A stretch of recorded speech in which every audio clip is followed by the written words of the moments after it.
Assalamualaikum warahmatullahi wabarakatuh. Apa kabar kalian, para penikmat horor dimanapun kalian berada? Semoga kalian selalu diberi rezeki yang berlimpah dan dipermudah dari segala urusan. Amin amin ya rabbal alamin. Bertemu lagi dengan saya Mas Wahyu. Pada episode kali ini saya akan membawakan cerita yang berjudul Petaka Memancing di Malam Jumat Kliwon.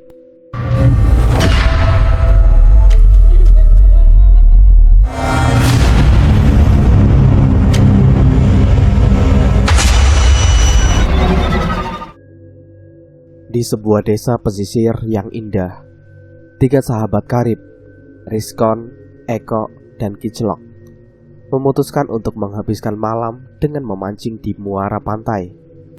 Ketiganya sudah bersahabat sejak kecil dan selalu mencari petualangan baru bersama-sama. Rizkon adalah seorang pria berusia 23 tahun yang dikenal di desanya sebagai pemancing ulung. Posturnya tinggi dan atletis, dengan kulit sawo matang, hasil dari seringnya beraktivitas di luar ruangan. Rambutnya hitam pekat, selalu sedikit berantakan, menambah kesan santai pada penampilannya. Matanya tajam dan penuh semangat, mencerminkan kecintaannya terhadap alam dan petualangan. Rizkon adalah pribadi yang ceria dan penuh semangat. Dia selalu optimis dan memiliki pandangan positif terhadap hidup. Sikapnya yang ramah dan mudah bergaul membuatnya disukai banyak orang. Selain itu, Rizkon juga dikenal sebagai sosok yang sangat sabar, terutama ketika memancing. Dia percaya bahwa kesabaran adalah kunci utama dalam mendapatkan hasil yang memuaskan. Memancing adalah hobi terbesar Rizkon. Dia sering menghabiskan waktu berjam-jam di tepi sungai, bahkan muara. Pengetahuannya tentang berbagai teknik memancing, jenis-jenis ikan, dan umpan yang tepat sangat luas. Rizkon juga memiliki kemampuan untuk membaca tanda-tanda alam, seperti pergerakan arus dan perubahan cuaca yang membantunya dalam memilih lokasi memancing yang tepat. Selain memancing, Rizkon juga berpetualang dan menjelajahi alam. Dia sering pergi hiking dan juga camping, menggabungkan kegiatan ini dengan memancing di tempat-tempat terpencil. Kebiasaannya ini membuat memiliki keterampilan bertahan hidup yang baik dan berpengetahuan tentang flora dan fauna lokal. Rizkon pun, dia punya dua teman dekat. Yang pertama adalah Eko dan satunya adalah Kiclok. Eko adalah seorang pria berusia 25 tahun, seorang petani tambak ikan bandeng yang sangat berdedikasi. Dengan tinggi badan sedang dan tubuh kekar, hasil dari kerja keras di tambak setiap hari. Eko memiliki kulit yang gelap akibat terpapar oleh panasnya matahari. Rambutnya pendek, walaupun masih muda, rambutnya sedikit ada ubannya, tanda dari beban tanggung jawab yang dipikulnya. Matanya tajam dan penuh perhatian, mencerminkan ketekunan dan keseriusannya dalam mengolah tambaknya. Eko dikenal sebagai pribadi rajin dan berdedikasi. Dia sangat teliti dalam pekerjaannya, memastikan bahwa setiap aspek tambaknya terjaga dengan baik. Meskipun terkesan serius, Eko memiliki hati yang lembut dan penuh kasih sayang, terutama terhadap keluarganya dan orang-orang di sekitarnya. Sifatnya yang pekerja keras dan ulet membuatnya dihormati oleh para tetangga dan rekan sesama petani. Setiap hari, Eko bangun pagi sekali untuk memulai pekerjaannya di tambak. Dia memeriksa kondisi air, memberikan pakan kepada ikan bandeng, dan memastikan tidak ada kerusakan pada jaring atau pagar tambak. Eko sering menghabiskan waktu siangnya untuk memperbaiki peralatan dan membersihkan tambak. Pada malam hari, Eko sering tidur di gubuk kecil di tepi tambaknya. Gubuk itu sederhana, namun cukup nyaman untuk beristirahat. Tidur di gubuk membuatnya bisa menjaga tambak dari kemungkinan pencurian ikan yang kadang terjadi di malam hari. Eko selalu siap siaga, dengan mata yang tajam dan telinga yang waspada terhadap suara-suara yang mencurigakan. Dan satunya teman dari Rizkon adalah Kiclok. Kiclok adalah seorang pria berusia 22 tahun yang dikenal di desanya sebagai sosok yang lucu dan selalu bisa menghidupkan suasana dengan canda tawa. Tubuhnya berisi dengan tinggi badan yang sedang, memiliki kulit sawo matang dan rambut ikal pendek. Matanya yang selalu tampak ceria dan penuh kelekar mencerminkan kepribadiannya yang humoris dan santai. Kiclok adalah seorang yang sangat mudah bergaul dan selalu membuat orang di sekitarnya tertawa. Dia memiliki bakat alami dalam melontarkan lelucon dan cerita-cerita lucu yang membuatnya menjadi pusat perhatian dalam setiap pertemuan. Namun di balik keceriaannya, Kiclok memiliki kebiasaan yang kurang baik, yaitu bermain judi online. Meski begitu, dia tetap disukai banyak orang karena kebaikan hatinya dan kesediaannya untuk membantu teman-temannya. Selain bermain judi online, Kiclok memiliki hobi memancing. Baginya, memancing adalah cara untuk melarikan diri dari kekecewaan ketika kalah berjudi. Dia sering pergi memancing untuk menenangkan pikirannya dan meluapkan kekalahan yang dialaminya. Kiclok tidak terlalu ahli dalam memancing seperti Eko dan juga Rizkon, tapi dia menikmati prosesnya dan merasa puas setiap kali berhasil menangkap ikan, meskipun ikannya kecil. Kiclok sering menghabiskan waktu di rumahnya bermain judi online. Ketika sedang bermain, dia sangat serius dan fokus. Tetapi, ketika keberuntungan tidak berpihak kepadanya, dia bisa menjadi sangat kesal. Pada saat-saat seperti itu, dia akan menghubungi Rizkon dan Eko untuk mengajaknya memancing, mencari pelarian dari stres yang diakibatkan oleh kekalahannya. "Gue rungkat lagi bro, ayo kita memancing saja, biar pikiran gue fresh." Begitu biasanya Kiclok berkata saat mengajak sahabat-sahabatnya. Ketika memancing, Kiclok kembali menjadi dirinya yang ceria dan penuh humor. Dia sering melontarkan lelucon tentang ikan atau cerita lucu yang membuat Rizkon dan Eko tertawa terbahak-bahak. Meskipun kalah berjudi membuatnya kecewa, memancing selalu berhasil mengembalikan semangat dan keceriaannya. Sore itu, mereka berkumpul di rumah Rizkon untuk mempersiapkan segala peralatan yang diperlukan. Rizkon membawa joran dan reel. Eko mempersiapkan umpan dan kotak pancing. Sedangkan Kiclok tidak lupa membawa lampu senter dan beberapa bekal makanan dan minuman. "Yuk, kita berangkat sekarang sebelum gelap," kata Rizkon dengan semangat yang menggebu-gebu. Mereka pun berjalan menuju muara pantai yang tidak terlalu jauh dari desa Belendung. Sepanjang perjalanan, mereka bercanda dan tertawa, menikmati angin-angin sepoi yang menerpa wajah mereka. Setibanya di muara, mereka memilih sebuah spot yang terlihat menjanjikan. Sesampainya di spot, pas pada azan maghrib berkumandang, dengan sekatan, Rizkon mulai menyiapkan jorannya. Eko meracik umpan dengan teliti, dan Kiclok menyalakan lampu senter yang mereka bawa. Cahaya lampu menerangi area sekitar mereka, menambahkan kesan sangat hangat di tengah malam yang mulai menyelimuti. Rizkon, Eko, dan Kiclok duduk di tepi muara dengan penuh harap. Mereka telah menurunkan umpan pancing mereka beberapa jam yang lalu, tetapi belum ada tanda-tanda bahwa ikan akan menyambar umpan mereka. Rizkon menggaruk kepalanya dengan sedikit frustasi. "Aneh sekali, biasanya tidak butuh waktu sepanjang ini untuk mendapatkan gigitan pertama," ucapnya memandangi joran pancingnya dengan harapan.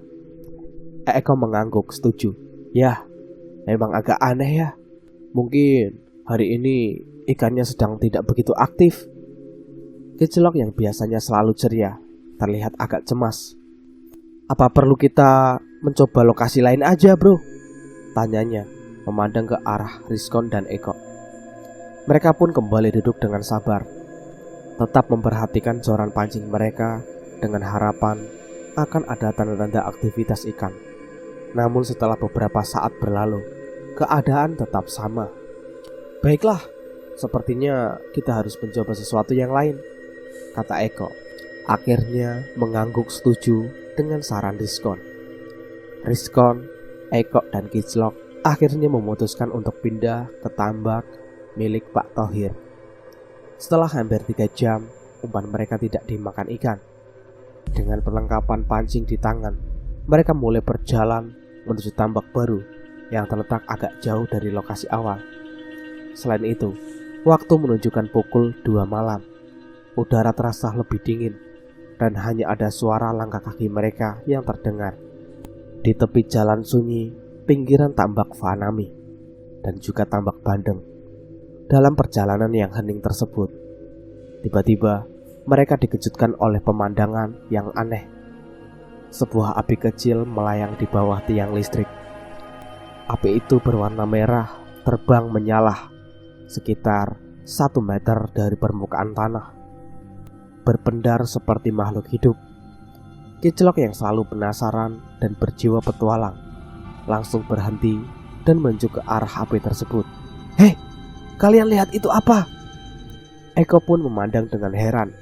"Itu seperti Banaspati." "Ya, itu Banaspati. Aku pernah dengar cerita tentang api terbang seperti itu, tapi ini pertama kalinya aku melihatnya langsung." Meskipun Rizkon terkejut, ia berusaha tetap tenang. "Tenang, jangan terlalu dekat. Kita tidak tahu apa sebenarnya itu," ujarnya sambil meletakkan tangan di pundak Kiclok yang sudah bersiap mendekat. "Aku ingin lebih dekat. Siapa tahu itu hanya ilusi atau sesuatu yang bisa dijelaskan," kata Kiclok yang masih penasaran. Namun Rizkon menahan Kiclok. "Kita tidak tahu apa yang di hadapan kita ini. Lebih baik kita abaikan saja dan melanjutkan perjalanan. Kita di sini untuk memancing, bukan untuk mencari masalah." Eko mengangguk setuju. "Benar, lebih baik kita fokus pada tujuan kita, ke tambak Pak Thohir. Katanya di sana banyak ikan kakap putihnya." Akhirnya mereka memutuskan untuk mengabaikan api terbang itu dan melanjutkan perjalanan dengan langkah cepat. Meskipun perasaan aneh dan sedikit takut masih menggelayuti pikiran mereka, mereka berusaha untuk tetap fokus pada tujuan awal mereka. Setibanya di tambak Pak Thohir, Rizkon, Eko, dan Kiclok menemukan bahwa Pak Thohir tidak sedang berjaga di sana. Hal ini memberikan mereka kebebasan untuk memancing ikan kakap putih dengan tenang. Tambak Pak Thohir memang terkenal dengan ikan kakap putihnya yang banyak, yang merupakan predator alami dan sering dianggap sebagai hama bagi ikan bandeng yang dibudidayakan. Suasana di tambak Pak Thohir sangat rimbun dengan pepohonan bakau yang tumbuh lebat di sekitarnya. Rindangnya pohon-pohon bakau membuat cahaya bulan sulit menembus, menciptakan suasana yang agak gelap dan juga misterius. Namun bagi Rizkon, Eko, dan Kiclok, suasana ini justru menambah keseruan petualangan mereka. Walaupun mereka semua sadar betul bahwa perjalanan menuju tambak Pak Thohir melewati sebuah makam, namun itu tidak membuat mereka terasa gentar. Sesampainya di tambak Pak Thohir, Rizkon kembali berucap dan berkata seperti ini. "Tempat ini memang selalu terasa berbeda ya," ujar Rizkon sambil menyiapkan joran pancingnya. "Benar sekali, dan semoga malam ini kita mendapatkan banyak kakap putih. Mereka memang harus dikendalikan agar tidak mengganggu ikan bandeng. Ikan kakap kan sukanya makan ikan bandeng. Dia kan ikan predator." Kiclok dengan gayanya yang ceria menambahkan, "Ya, dan kalau kita dapat banyak, kita bisa buat pesta ikan bakar besok. Atau enggak, kita jual saja untuk depo bermain judi." Hahaha. Mereka tertawa bersama, mengusir sisa-sisa ketegangan dari kejadian api terbang sebelumnya. Setelah menyiapkan peralatan pancing, mereka mulai memancing dengan penuh semangat. Umpan dilemparkan ke air tambak yang tenang, dan mereka menunggu dengan penuh harap. Dan mereka menantikan pelampung itu tenggelam di sambar ikan. Walaupun gelap, pelampung itu ternyata bisa bersinar karena cahaya fosfor yang sudah dipeletiknya, yaitu cahaya yang berwarna hijau, atau bisa disebutnya sebagai starlight. Singkat cerita, dan suasana di sekitar mereka terasa damai. Hanya ada suara desiran angin dan gesekan daun bakau yang terdengar, menambah ketenangan malam itu. Sudah 2 jam berlalu sejak Rizkon, Eko, dan Kiclok menurunkan umpan mereka di tambak Pak Thohir. Mereka menunggu dengan sabar, meskipun sedikit mengantuk, dan belum ada tanda-tanda bahwa ikan akan menyambar umpan mereka. Rizkon duduk di belakang Eko, sementara Kiclok duduk agak berjauhan dari mereka, tapi tetap fokus pada jorannya. Malam semakin larut, dan suasana di tambak semakin sunyi. Pepohonan bakau yang rimbun menambah kesan misterius, dengan hanya sedikit cahaya bulan yang berhasil menembus daun-daun lebat. Di tengah keheningan itu, Rizkon tiba-tiba melihat sesuatu yang aneh dari kejauhan. Seorang perempuan tua dengan rambut panjang terurai dan wajah yang gelap tampak berdiri di bawah pepohonan bakau. Perempuan itu terlihat memanggil nama Eko dengan suara serak dan mengerikan. "Kok, Eko!" Wahyu merasa merinding. Tetapi sebelum dia sempat beraksi, dia melihat Eko yang duduk di depannya menjawab panggilan itu. Namun yang membuat aneh, Rizkon tidak melihat Eko menjawab panggilan tersebut. Meskipun mulut Eko tampak tidak bergerak sama sekali, namun Rizkon mendengar suara Eko yang menjawab sautannya. "Eko, kamu dengar itu?" Rizkon bertanya dengan suara gemetar, mencoba untuk tidak panik. Eko yang tampak bingung menoleh ke arah Rizkon. "Apa yang kamu bicarakan? Aku tidak dengar apa-apa loh." Rizkon kira perempuan itu adalah petani bunga melati dan kenal dengan Eko, karena waktu itu hampir menunjukkan subuh. Biasanya petani bunga melati memetik bunga di jam sekitaran saat-saat seperti ini. Eko menghela napas panjang, seolah-olah mengumpulkan keberanian untuk menceritakan pengalamannya. "Kalian tahu nggak? Tambak Pak Thohir tidak jauh dari tambak milikku, dan selama ini aku sering tidur di gubuk tambakku untuk menjaga ikan-ikan bandeng dari pencuri. Tapi setiap kali aku tidur di sana, aku sering mengalami kejadian aneh." Kiclok yang selalu penuh rasa ingin tahu mendekati mereka. Oh, kejadian seperti apa sih, Eko? Ceritakanlah pada kami." Eko mulai menceritakan dengan nada serius. "Ada, ya, banyak sekali. Salah satu yang paling sering terjadi adalah saat aku tertidur di waktu maghrib. Saat itu aku merasa sangat lelah karena sudah seharian membeneri jaring-jaring yang di pinggir tambak ini. Dan aku tanpa sadar tertidur di gubuk. Tidak lama setelah itu, gubuk tiba-tiba diguncang. Guncangan terasa keras loh. Aku terbangun dengan perasaan panik.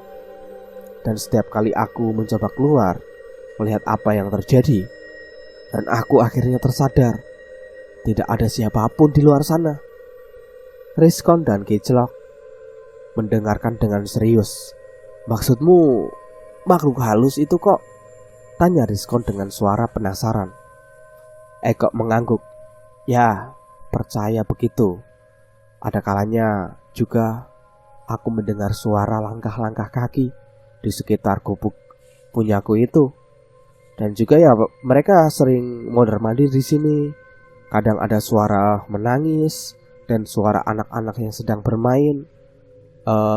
Mereka anak-anak sedang bermain, kadang sempat diingatkan oleh orang tua mereka, "Hei, hati-hati, nanti kakinya kena kayu." Aku kadang suka mendengar suara-suara seperti itu loh. Sering juga aku merasakan perempuan tua itu sering mondar-mandir di sekitaran sini. Kadang mereka berjalan di jalan situ, dan asal kalian tahu, ada pohon kenari di ujung sana.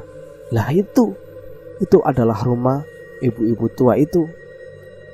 Warga sekitar sini menyebutnya Ibu Rondo atau biasa disebut Si Rondo. Daerah sini dinamakan Si Rondo. Namun banyak kejadian-kejadian aneh yang tak terduga di sini. Rizkon tiba-tiba menyaut dengan nada yang ketakutan. Oh, berarti yang panggil nama kamu dia itu orangnya? Eko menjawab, ya betul. Dia mungkin sudah tahu namaku, makanya kau bisa mendengar dia memanggil namaku. Ya mungkin karena aku sering mondar-mandir di sini dan bapakku juga sering memanggil namaku dengan nama sebutan Eko. Jadi dia tahu siapa namaku kan? Makanya kalau pergi memancing atau di tengah tambak, jangan sesekali kita memanggil teman kita dengan sebutan nama asli, karena kita tidak tahu mereka saat ini mendengar obrolan kita atau tidak. Atau mungkin mereka saat ini sedang mendengarkan obrolan kita ini. Setelah Eko menceritakan semua pengalamannya yang sangat mengerikan, tiba-tiba Eko teringat sesuatu yang membuatnya merinding. Tunggu sebentar, bukankah malam ini adalah malam Jumat Kliwon? Rizkon dan Kiclok saling pandang-pandangan dan kaget. Hah? Malam Jumat Kliwon? Tanya Rizkon, memastikan bahwa ia mendengar dengan benar. Eko mengangguk. Ya, malam ini memang malam Jumat Kliwon ternyata. Seharusnya tidak dianjurkan untuk pergi memancing pada malam seperti ini. Banyak orang yang percaya bahwa malam ini adalah waktunya makhluk halus berkeliaran lebih aktif dari biasanya. Kiclok yang biasanya ceria tampak sedikit serius dan cemas. Yah, pantas saja kita tidak melihat pemancing yang ada di tambak lain atau di sekitaran sini. Aduh, pantas saja sepi pemancing malam hari ini. Dan anehnya lagi, kita tidak mendapatkan ikan sama sekali. Ini sudah tidak wajar lagi. Dan kita mengalami hal-hal aneh yang sangat mengerikan, seperti melihat Banaspati dan perempuan tua itu. Rizkon menarik napas dalam-dalam, mencoba mencerna semua yang baru saja mereka alami. Si Rondo, perempuan tua yang kita lihat tadi, mungkin dia adalah makhluk halus yang sering diceritakan oleh orang-orang di sekitar sini. Eko mengangguk lagi, wajahnya penuh sedikit kekhawatiran. Si Rondo memang dikenal sebagai makhluk halus yang sering muncul di sekitar tambak pada malam Jumat Kliwon. Biasanya dia sering mondar-mandir dan juga berduduk terdiam sambil menyisir rambutnya dengan tangan dan sesekali, dan juga mengambil kutu-kutu yang ada dalam rambutnya itu. Konon, si Rondo adalah seorang perempuan tua yang hidup kesepian di masa lalu. Dia dikatakan sebagai seorang yang sering terlihat berjalan sendirian di sepanjang jalan-jalan desa pada malam hari, dengan penampilannya yang mencerminkan kesendirian dan kesedihan yang mendalam. Tidak ada yang benar-benar tahu latar belakangnya, tetapi banyak yang percaya bahwa dia meninggal dalam keadaan kesepian yang tragis dan memutuskan pergi ke tambak. Lalu ia menghilang tanpa jejak, entah meninggal atau dia sudah menghilang begitu saja. Pada malam hari, si Rondo diyakini sering muncul di sekitar tambak, terutama ketika penjaga tambak sedang berjaga. Kemunculannya selalu disertai dengan atmosfer yang menakutkan, seperti angin berdesir dan terdengar suara burung hantu. Itu adalah tanda jika si Rondo akan muncul. Suasana itu menciptakan suasana yang membuat bulu kuduk merinding. Penjaga tambak seperti Eko yang pernah melihatnya, ia berani menjelaskan bahwa si Rondo sebagai sosok yang penuh dengan kesedihan dan rasa kehilangan. dengan wajahnya yang begitu cantik. Terkadang wajahnya juga begitu sangat gelap. Ketika ia tidak suka atau sedang marah, maka wajahnya akan sangat gelap dan pucat, dengan mata yang sangat tajam. Ada kepercayaan di desa Belendung bahwa si Rondo memiliki hubungan dengan pemilik tambak yang sudah meninggal. Menurut spekulasi yang beredar di kalangan penduduk, jika pemilik tambak seorang lelaki yang mengalami nasib meninggal di tambak, maka jiwanya akan diambil oleh si Rondo untuk menjadi suaminya di alam gaib. Kisah ini menambahkan misteri seputar si Rondo, membuat orang-orang di desa semakin waspada terhadap kehadirannya. Namun, meskipun dikenal sebagai hantu yang menakutkan, beberapa orang juga percaya bahwa si Rondo sebenarnya adalah arwah yang tersesat dan kesepian, mencari kedamaian di alam lain. Meskipun begitu, cerita tentang si Rondo tetap menjadi bagian yang tak terpisahkan dari budaya dan kepercayaan masyarakat desa, menjadi peringatan bagi mereka untuk selalu menghormati alam dan roh-roh yang ada di sekitar mereka.